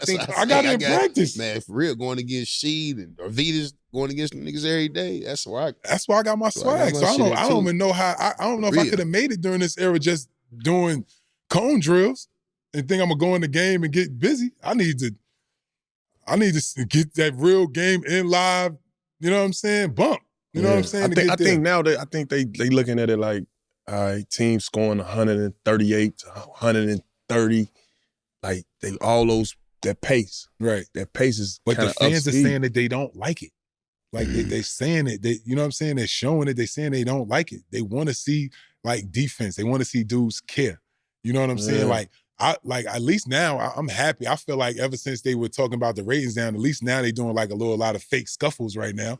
Yeah. You know what I'm saying? Fake joints, 'cause they hella fake. It's like they fall, everybody get there, and then they start running trying to get to them. I'm like, dog, you could have been did that. But I mean, all right, at least it's convinced me that like it looked like they actually care a little bit. You know what I'm saying? So I don't mind seeing it, but yeah, the high scoring is, I mean, it's cool, but it really ain't, right? It's like, damn, like I want to see like good basketball. I want to see the ball moving. You know what I'm saying? But I don't know. I'm not hating it. I'm not knocking it at all. It's just I think that just nothing stays the same at the end of the day. That's what it's all about. And I think 10 years from now, they're gonna be doing something else crazy. They might be kicking it in. Yeah, no, for sure. Switching it up, huh? Damn. Nah, man. What was like your experience? I know after you played, you went overseas. Like, what was that like, bro? That experience? So when I was done, bro, like I don't know. I felt like I still had a little bit of game left. I understood that like my time in the league was kind of over. You know, so Steph Marbury, he convinced me to come to China, and that's when I learned all money ain't good money. Yeah. So they offered me like a $3 million contract. You know, that's good. That's great money, right? Yeah, I play right now for $3 million now, right? But when I got there, I knew, dog. As soon as I landed, I was coming out the sky, and I looked out the window. And I was like, oh, hell no. Like, where am I landing at? So I got there, man. They told me I was in a 5-star hotel, bro. The hotel was terrible. It was so bad, dog. So I go upstairs to eat. They got like a buffet, and they got a buffet that rotates. And bro, it got like monkey brains on it. It's like, oh, Yo, what the fuck? Son, I'm looking like, what is this? And I literally called my agent, and I was like, you have to tell them that there has to be a better hotel than this. There's no way this is the best hotel. So they ended up putting me in like a hotel where like all the politicians stayed or whatever. So it was definitely nicer or whatever. But got over there, bro, started playing, played first preseason game, realized my team wasn't any good. They told me my team was nice. I realized we are trash. Yeah. And third preseason game, we went to, I can't remember the name of China, but we went to the part of China where they're known for having the most mosquitoes, right? It's like mosquitoes everywhere. Like, it's just, you just walking through, just mosquitoes, right? Damn. Bro, it was so bad, dog, that like when I slept at night, I had to put my whole sweatsuit on, gloves on my hands, and I had to take the drawstring and draw it to just, my nose was out so I could breathe. It was that many mosquitoes. Trying to avoid the West Nile and that motherfucker. I already know that. Damn. I'm like, so when you laying down, they just flying around? son, they everywhere. You can't combat them, dog. It's the mosquito capital of the world, bro. They got 1 trillion mosquitoes in this bitch. It's crazy, dog. Man, I'm surprised you didn't pack up and go to the airport. You like, man, let me get the hell out of here. Bro, we playing a game, dog. Make it move like, damn. Oh, shit, bro. bro, it was crazy, dog. But yeah, so did that, and then I just was like, I told the lady, I was like, I ain't gonna make it. So I was like, you gotta find me a replacement. And, you know, I don't think she thought I was serious. So like 2 weeks later, I told her, I was like, listen, I'm going home on Thanksgiving. I'm going to be back in the United States on Thanksgiving. Even if I got to buy my own ticket, I don't care. I'm out of here. Right. And that's when she believed me. She found my replacement. Kid, remember the kid, DJ White? Played at IU? DJ White. Oh, yeah, that's right. Of course, you know, yeah. He was my replacement. He came. As soon as that nigga got into the gym, I walked out the gym. He walked in, I walked out. And I went straight to the airport, bro, and came home, dog. So that was my European experience. And the next year I went to Australia because Josh Childress was over there playing. He broke his hand and he was gonna be out for like 3 weeks. So he's like, yo, if you come over here, they'll bring you. So me and my wife, that was always on our bucket list, was like to go to Australia or whatever. And we just had our 2 girls at the time. I think we just had our son. And I was like, all right, if they bring my family over and just put us at a house on the beach or whatever, I'll come. They ain't even got to pay me. I'll just come play to whatever, 5 games or whatever. So I went over there, played 5 games, and he was back like he was supposed to be. No bullshit. The night I leave, they got a game in the air. Of course, I get my Wi-Fi and all that. He texts me after the game. He broke his other hand. He's like, bro, I broke my other hand. I was like, well, I'm not coming back. So y'all enjoyed the experience. I enjoyed it, but I'm not about to take another 22-hour flight to come back because you keep breaking your hand. Damn. But yeah, that was my 2 European experiences. Yeah. It's funny. I would think that like if I had to do it all over again, I would have went and played abroad because it's just it's just so much like that we just don't know. Exactly. You know what I'm saying? We so caught up in just the United States and this bullshit that we live in. Yeah. Where everywhere else is better. Not better. Yeah. I take that back. I'm not going to say that. We are living the American dream. But it's just different. You know what I'm saying? It's not as much bullshit. So that's one thing I've learned since I traveled. I got drafted with Josh Childress, man. He was one of the guys that actually go over there and get some real money. Yeah. You know what I mean? When it was time for extension. Got like $30 million. He went over there and took that bread. So to even see him show that love, that was big, man. That was big. Yeah, that's my. I always say like out of all my one of all my teammates, he like might be my smartest teammate. Yeah. He got his shit together. He got mad shit going on. He buying shout out to my boy Josh. Yeah, he buying sports teams. He buying arenas. Doing all kind of shit. Josh got his shit going on for sure. Speaking of business, man, like obviously you got the Viola hoodie. I need that hoodie. That hoodie. I got you, man. I got y'all. Viola for sure. Explain to the viewers, how did the Viola business aspect come about? Yeah, bro. So I was playing in Denver, and I'm gonna be honest, bro. I wasn't a weed smoker. You know what I'm saying? At that point, I had smoked weed one time when I was in Golden State. And whatever stacking them gave me, bro, that shit had me so paranoid, bro. Bro, him and Matt gave me some shit that changed my life. I was like, oh, hell no, I ain't smoking no weed ever again. Too strong. Like, what? I'm all the silence. They gave you all the smoke, man. Bro, like, I was one of the niggas that, like, never missed a night out. Like, I would always hang out. I couldn't even go out that night. I was like, I'll see y'all niggas tomorrow on the bus. And so when I'm in Denver, I because of my rookie duties and shit like that, grabbing the newspaper and shit, I became a newspaper reader for my career. You know what I'm saying? So I'm in Colorado, opened up the newspaper, and there's always something about like cannabis, you know what I'm saying? And like the benefits from it and all that kind of stuff. So my grandmother, she was 79 years old at the time, she had came to see me play.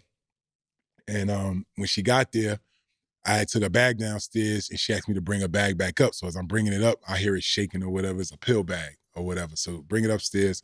She come up, she opens it, and she takes like 30 pills, bro. And I'm like, damn, grandma, what's up? You all right? She's like, well, I got everything. She's like, I got high blood pressure, I got diabetes, glaucoma. And I was like, grandma, you won't believe, I was just reading in the newspaper that cannabis cures glaucoma patients. And she like, what? And I'm like, telling her what I had read and shit. She's like, well, what is cannabis? And I said, marijuana, weed. She was like, reefer? Reefer? That's the old school. She lied. Like how y'all like, she laughing. She's like, boy, you really trying to get me to smoke reefer? She's like, boy, reefer ain't gonna do nothing but make me hungry. Right. And I was like, nah, grandma, they said it's medicine, blah, blah. She like, boy, get out of my face. And the next day I come home from shoot around, and bro, I promise she's sitting in the kitchen complaining about how bad her eyes hurt. So I said, well, grandma, why don't you try cannabis? I said, doctors recommend it. So I'm gonna call the doctor and they're gonna tell you, what you should get. So I call my boy, he goes to the dispensary. They recommend a strand called Vietnam Kush. Bring it back. I put it in a volcano bag for her instead of like giving her a blunt. You know what I'm saying? So put it in a volcano bag. I take it in the garage. She like hit it once, twice, and she like blow it out her nose or whatever. So I'm like, grandma, we hit this. You did this. I'm like, grandma, I was like, come on, like, you talk about you never smoked weed. She's like, I never smoked weed before. She's like, all I smoked was a cigarette one time when I was 16. So I'm like, grandma, but you hit, I'm like, most people cough and all that. You like hitting it and just smooth. Yeah. So she hit it like 3 or 4 times and her eyes started getting glassy. So I'm like, all right, because, and I'm thinking about also my first experience. I don't want to get a 2 stone. She never smoked weed before. So I take her downstairs. I go take my nap. Wake up from my nap. Great, jump in the shower. And I say, oh, let me just go make sure she all right. Make sure she ain't down there bugging. So I go downstairs, knock on the door. I don't hear nothing. So I'm thinking she's asleep. So I knock again. And you know, you knock and open the door. So I knock, open the door. But she's sitting at the edge of the bed. And her back's to the door and she looking down. And I say, Grandma, how you feeling? And she turns around and she's crying tears. She says, I'm healed. She said, you know, I haven't been able to read the words of my Bible in over 3.5 years. And I'm like, what? And she like crying. She's like, God gave me my sight back. She like, everything is so bright. She's like, I can see again. And I'm like, what? So I go in and I hug her and we call my mother. And she's like telling my mother, like, yeah, I can see everything. Everything is so clear and it's like vivid and all that. And that's what inspired me to learn about weed. I was like, damn, like, this shit might really be medicine. You know what I'm saying? And I started doing my research and shit. And pretty much the end of that season, me and JR was great, go our separate ways for the season or whatever. And we went by this pot farm or whatever. And it was an indoor farm. So we go inside, we looking around, get some stuff or whatever. And this old lady come out the back and she's like, how y'all doing? I'm a big fan of the team. She's like, y'all what y'all see? And I'm like, yeah, this shit dope. She's like, it's for sale. And I'm like, how much is it for, how much? And she was like, yeah, I'll sell it for 1.2 million. She's like, and I got a store. And I'm like, damn, so I'm doing the math because I'm like, shit, we in here buying pounds for 5,000. You know what I'm saying? And all the weed. And I'm like, shit, we can make out $1 million pretty fast. You know what I'm saying? But long story short, man, me and JR couldn't figure out how to, get the money. Because at that time, you got to think about it, like, it wasn't legal yet. My financial advisor was like, you're a bug, you're going to go to jail if you do this type shit. You know what I'm saying? Yeah. So whatever, instead of us buying it, I learned a little bit more. And then the next year, found a building, decided to make the investment, you know what I'm saying? So in the beginning, we was caregivers, meaning like everything we grew, we sold it to, sick people or whatever. So they would give us their paperwork, we would grow it, we would give them a portion, and the rest of it we would sell to the stores. But it would just go out in bulk, you know what I'm saying? So nobody ever knew who grew it, you know what I'm saying? And I always felt like, the one thing I felt like the league did with us that was great was they branded the hell out of us. And the way that they branded us was they gave us 1,000 sweatsuits every season, right? And we were so proud to be in the league. We wore them motherfuckers everywhere. We wore them at church. We wore them at weddings. We wore them everything. We want niggas to know I'm in the show. Right. You know what I'm saying? Right. But while we was doing it, we was advertising that logo. And we was blowing the league up. You know what I'm saying? They was helping too, but we was blowing it up. So I was just like, damn, I'm growing pretty good weed, but nobody know it's mine. You know what I'm saying? So I was like, I got to figure out how to, get my, create a brand. You know what I'm saying? And when we finally figured out what we was going to do, we decided to do concentrates. That was the only thing that we could deliver to stores in end user packaging. So, concentrates is like the dab. You know what I'm saying? And, I'm happy the dab space has changed so much because when you first was doing it, like you was smoking crack. Man, that was like hot and that first day hot. Ooh. Yeah, you know what I'm saying? So that's how we started the brand. And, when we was thinking like trying to come up with a name, we was like, damn, we got to do it after the person that inspired me to learn how to do this, which was my grandma Viola. Right. You know what I'm saying? So that's how we got the name. We've been rocking with it ever since. I will say like for her specifically, she passed in 22. But you know what I'm saying? Cannabis gave her a way better quality of life. You know what I'm saying? She was able to, what I used to do is she stopped smoking because she was still having functions at her house for church. And she felt like people was kind of looking at her like she was a pothead or whatever. So I had to start infusing like Honey Nut Cheerios, cereal and stuff like that so she could eat it. You know what I'm saying? Okay, that's how she would medicate herself. You know what I'm saying? And pretty much she did it, until she left this earth. You know what I'm saying? So that's how we got the brand. You know what I'm saying? And, since then, we've grown tremendously. You know what I'm saying? We in 10 to 12 states. You know what I'm saying? We just won a New York license, which is, I think, going to be a game changer for our business. You know what I'm saying? Because that New York market is absolutely going to be nuts. You know what I'm saying? And, that's really my focus is just like really blowing New York up, you know what I'm saying, at this point. Right now we just got into, a beverage deal with this company called Tempters or whatever. So like, you know what I'm saying? I got to zoom in on this. It's our first can. Yeah. You know what I'm saying? We selling this out, and I think we're going to be distributed in 9 states or whatever through liquor stores. You know what I'm saying? So we're going to be having them in Specs, Goody Goody. You know what I'm saying? Those are, liquor stores that are here, in the Dallas DFW area. But, we'll have them in Jersey, New York, Minnesota, where else we gonna be at? I think Arizona, a couple different places. So, just really just trying to expand the brand. But, while we doing it, bro, like the focus for me has always been about like making sure like that Black people participate, because what has happened is, or happened so fast, was that these opportunities were so expensive to participate. You know what I'm saying? And historically, our people or people of color don't have access to capital. Right. You know what I'm saying? So they're leaving us behind. But we was the only ones that got arrested for it. You know what I'm saying? 85% of drug arrests in Black communities have always been cannabis related. Bro, we don't have no farms. We don't have no trucks. It's just like they allowed it to come there, and then they decided to police it once it got into our neighborhood. You know what I'm saying? So my whole thing is just like, okay, y'all got that off. But if we're going to let this industry grow, y'all got to make sure Black people can benefit from it. You know what I'm saying? Because it's going to be like liquor. You know what I'm saying? You see, liquor has created generational wealth for families. You know what I'm saying? And that's what the cannabis industry is going to provide, people. And I got to just make sure, or we got to make sure, you know what I'm saying, that we have a seat at the table so that we can, uplift our people too. You know what I'm saying? For something that like demonize our community. At Viola, that's a good product too, man. Nah, yeah, for sure. I appreciate one it, of my favorites. And I know you doing, tell me about your business moves. Like I know you, Bubba Chuck, you doing some stuff with Chuck with your Viola brand too. Yeah. I know, see you got the colors on there. I got 60 colors. That's hard. So man. I just think that like, for me, I just think that my biggest connection point is with athletes. You know what I'm saying? Like once I get my infrastructure really set up, bro, I'm coming to y'all. We're going to do the In the Mud strain. Out the mud strain. Excuse me. I'm going to say we're going to do the Out the Mud strain. You know what I'm like? Once I get the infrastructure down, because why not? You know what I'm saying? If we enjoy cannabis, it's like us owning the liquor company. You know what I'm saying? So that's how I see the space. So I definitely want to, make sure that I can bridge the gap and be able to, provide the access for other athletes to participate in the space. And why it's so important I feel like to work with people like myself and, Ricky Williams and, whoever else, athletes that are like in the space that's really in it, is because we already took all the L's for y'all. That's right. You know what I'm saying? It don't make no sense for y'all to come in and try to do it on your own and go through all the shit, because the same pitfalls are going to be there. You know what I'm saying? You may as well just do it with somebody that you fuck with, that you trust, and let them kind of show you the way. You understand what I'm saying? So that's my biggest thing is like, and the way I get that trust is because, comments like you just said, the product is fire. Marketing looks good. Every time I see you with the shit on, it look fly. You know what I'm saying? And it's like, it's part of our culture.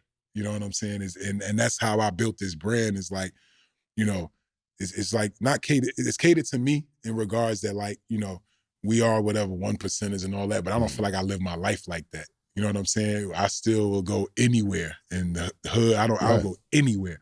And I'll be good. Sure. And they not gonna look at me crazy. You know what I'm saying? I feel like I can represent that, and then I can go into any boardroom. You know what I'm saying? I could go meet with the president like I had before about cannabis, or I could go meet with the governors about it. You know what I'm saying? So that's kind of how I try to merge those two worlds with what we're doing. You know what I'm saying? And so far we've been pretty successful at it. So I hope we just keep it going. You know what I'm saying? Show that. And you know what was dope too? I've seen the video of you and David Stern. Rest in peace, David Stern. I saw that video of you introducing that to him. And now you look at the league now, right?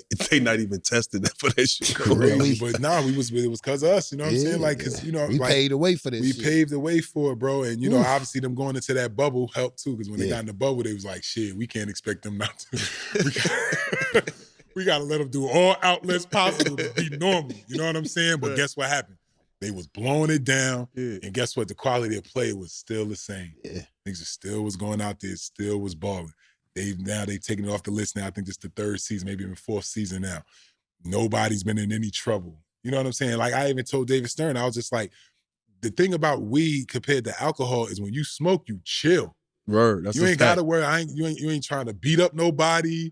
You ain't trying to really even get behind the wheel of a car. No. Nothing, bro. You stuck. You going to eat. Chill. You chill. Think about some shit. Figure some shit out, right? When you on the liquor, it could go left quick. You Real know what I'm saying? fast. Nigga, next That's thing a you know, fact. I'm hanging off sure. a cliff. No, that's a fact. That's a fact. Like, how did that happen? 2 shots. You know what I'm saying? 2 shots, you out of here. Can't stand up straight. Man, you know what I'm saying? So I had said that to him. I was just like, because I told him, because, you know, and this, once again, this is our era. When we got done with games, what did we have in the locker room waiting for us? Grey Goose, Beers. Hennessy, right? Jameson. That we had the ball boys go get that. Yeah. And then we sitting there, we got our ice on, we pouring up here, Bo. Yeah. You know what I'm saying? Yep. Here, you know what I'm saying? Here, Tony, here. You know what I'm saying? That's how he was moving. Straight up. So now we get to the plane, we buzz, whatever, you know, who knows what happens after that. But at the end of the day, like we all know that like there's no medicinal benefits of alcohol. Like it's only gonna dry us out. Not, you know what I'm saying? Like niggas be dehydrated the next day. You know what I'm saying? Sometimes hungover, whatever. Well, weed is not like that. You know what I'm saying? It has a lot of healing properties. You know what I'm saying? It's an anti-inflammatory, which is, we need that more than anything. You know what I'm saying? Those properties or whatever. So, you know what I'm saying? It's good to see it. And, you know, it's funny, when David gave me that endorsement, like I heard Adam said, he must be an investor in Al's company. He just couldn't believe that he like really agreed with what I was talking about. But the last thing I'll say is like, that era when they cracked down on weed was just a part of what was going on. Weed wasn't the problem when they put weed on the list. It was everything coke else. and it was crack and it was heroin. Yeah, at one point, the them league boys was was crazy. them boys was getting after it. You know what I'm saying? Gun high. Man, Straight like, them OGs was they was after it. You know what I'm saying? So, you know what I'm saying? So, you know, good. I'm happy that the guys can blow now. I heard there's even a third bus on some teams. The smoking bus. Too. I don't believe This that. is the second dog. time we heard I that heard in that. our out the mud experience. We didn't holler at some folks, and that's all they've been telling us about The that third third bus, bus. bro. They You said heard they said Damn, it's you the second person? it's a smoking bus now, bro. Shit. The world has changed a lot. Show. A lot. What about the Protege model shoes? Oh, yeah.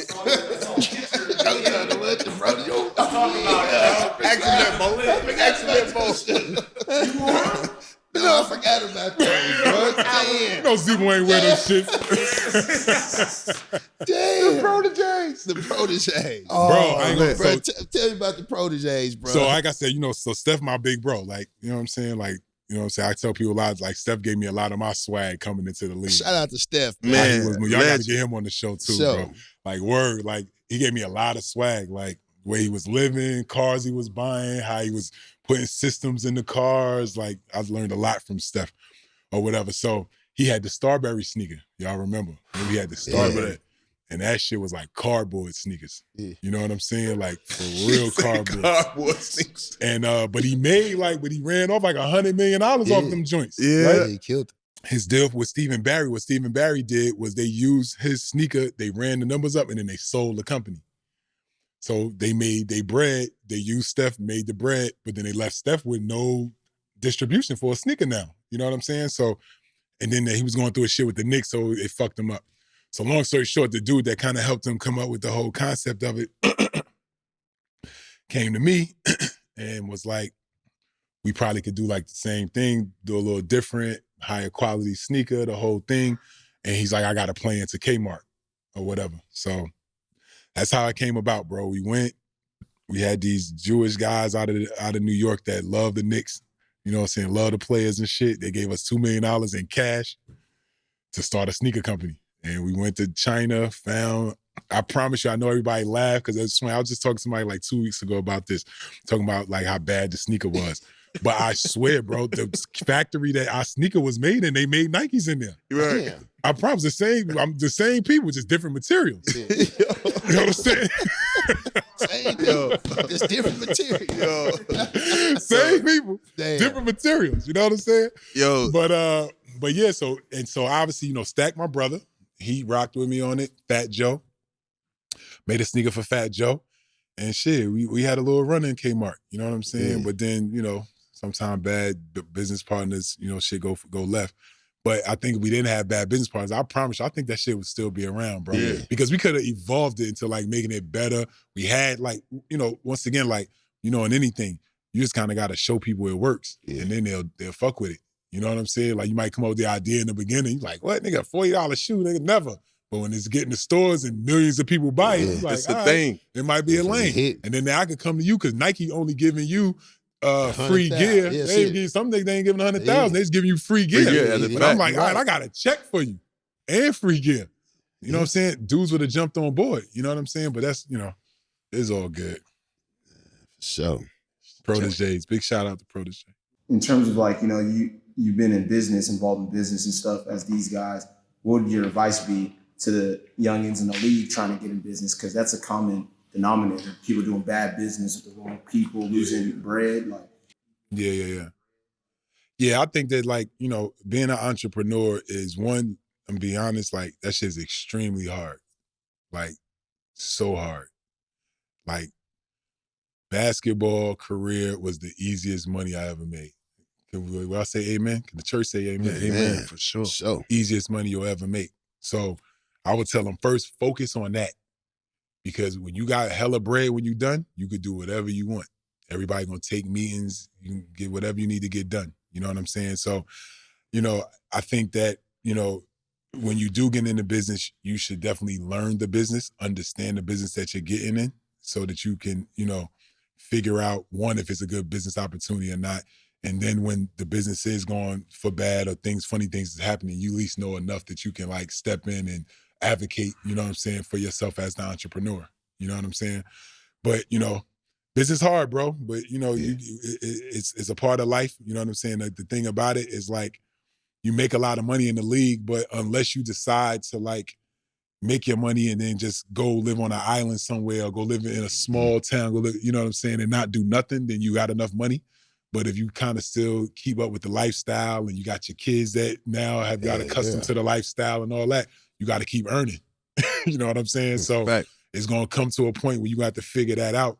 But, take your time. Make the money in the league right now because that's the best money you're going to get and the easiest you're going to get. Yeah. So that would be my advice. So, out the mud, you dig? Out the mud. who's your current NBA comparison? Oh, yeah, that's a good one. That's a good one. Who is my current NBA comparison? That's a good question. Been a bro. prototype. Who Al Harrington right now in the league? One of the guys that I like the way he played, and I don't want to say we play alike, but we're close, is I like Bobby Portis. I think we kind of play a lot. Shoot the three. We'll guard. Post up. Post up. Can, run down there, you in trouble.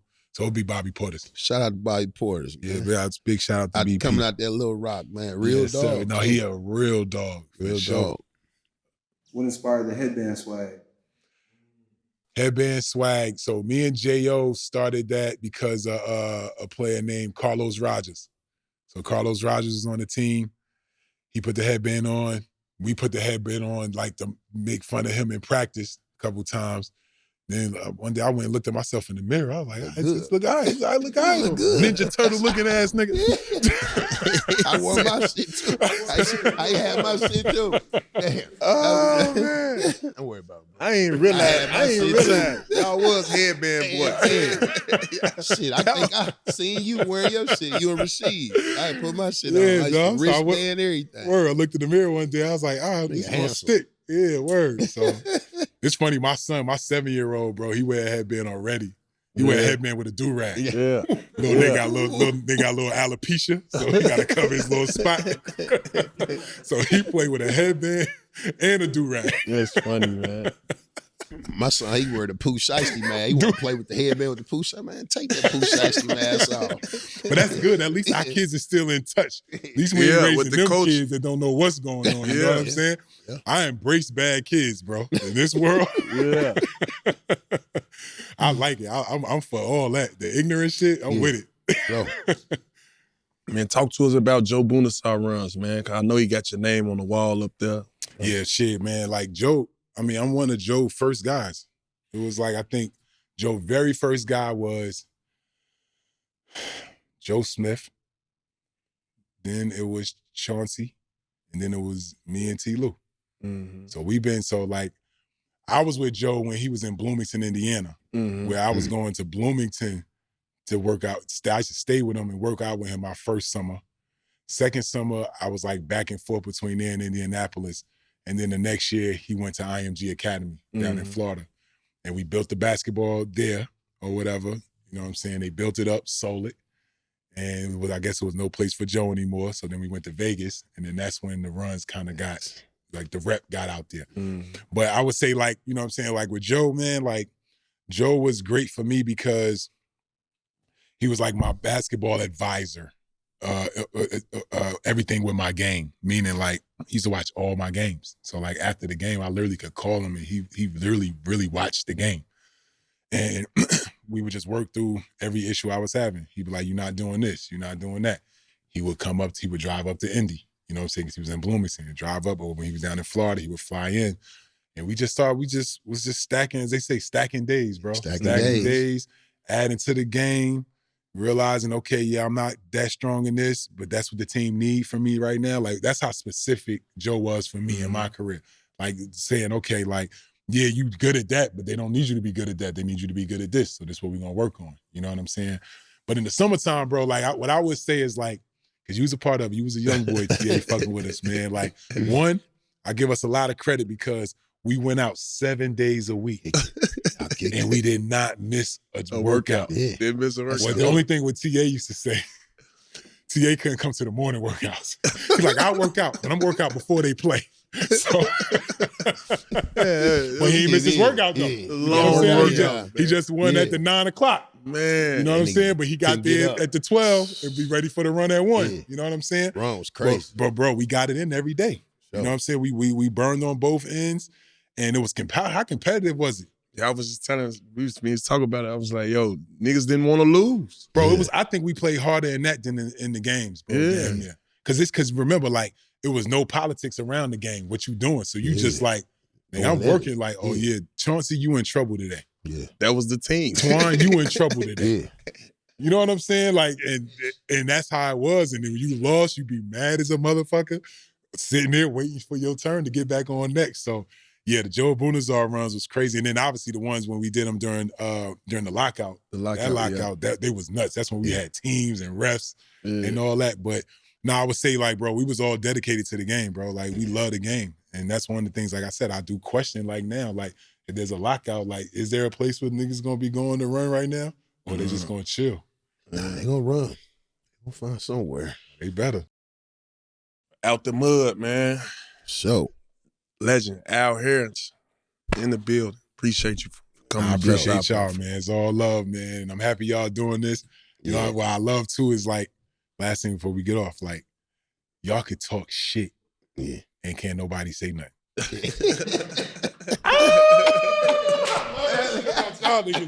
Like, yes. Like, when you did the David West thing the other day, I was like, the nigga, what David West gonna say? He can't say nothing. Hey, David, he knows. And you know, Bogle was looking like, yeah, man, whatever, nigga, what? I said it. That's what I love about y'all shit. Yes, nigga, talk y'all shit. I promise. I love it. I love that ignorant shit. I love it. Word, but I appreciate y'all having me, bro. Show, man. Yes, sir. Love. All love and respect, for sure. Show. Out the mud. Yeah, know that. Yeah, know that. What y'all doing tonight?